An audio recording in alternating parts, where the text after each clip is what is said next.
Salut, le fameux salut. Alors, je voulais partager ça avec toi. Tu le vois en arrière de moi. Ça fait la une des journaux aujourd'hui. Nouvelle hausse de salaire, une prime contre l'inflation pour les ministres et les députés. Les plus riches deviennent toujours plus riches pendant que la classe moyenne et les plus pauvres continuent à se battre pour essayer de survivre.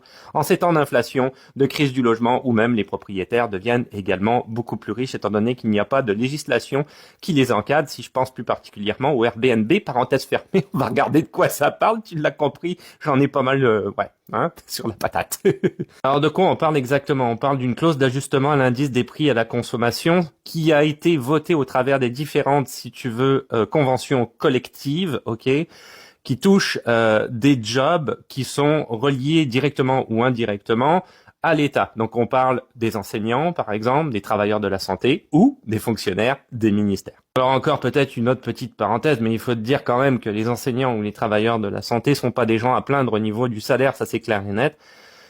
C'est sûr que après on peut y aller au cas par cas, c'est toujours un petit peu différent. Mais si on prend les enseignantes, par exemple ici au Québec, tu as cette espèce de stéréotype où on a une enseignante qui est mariée à quelqu'un qui travaille dans la construction. Donc à deux, ils ont un gros salaire et ils sont dans la classe plus ou moins assez riche.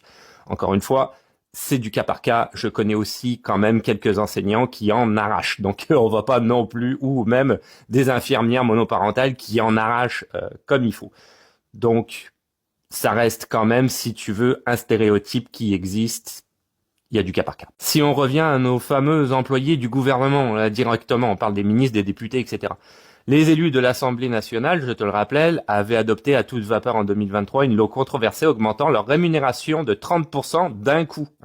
Alors, il y avait Québec solidaire qui avait décidé d'ailleurs de donner cette augmentation à des organismes communautaires, des associations caritatives, ce qui est tout à leur honneur, mais quand même, 30% d'un coup, c'était pas. Et là, on parle d'une rémunération de 17,4% sur 5 ans, donc une augmentation.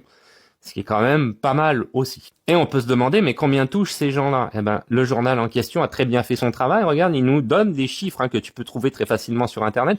Premier ministre, 300 000 par année. Ministre, 256 000 par année. Président de l'Assemblée nationale, 256 000, etc., etc. Ensuite, tu as les chefs de l'opposition, vice-président, etc., leader parlementaire de l'opposition officielle. Et pour les députés qui sont là et qui ne sont pas ministres, quelque part, qui font juste partie de l'Assemblée nationale, donc par exemple les partis d'opposition, 146 000 dollars par année par tête de pipe. Donc voilà, selon moi, on creuse de plus en plus un écart, si tu veux, au niveau de la population. C'est lamentable, quelque part. Cette prime-là devrait être donnée à tout le monde, selon moi. À plus.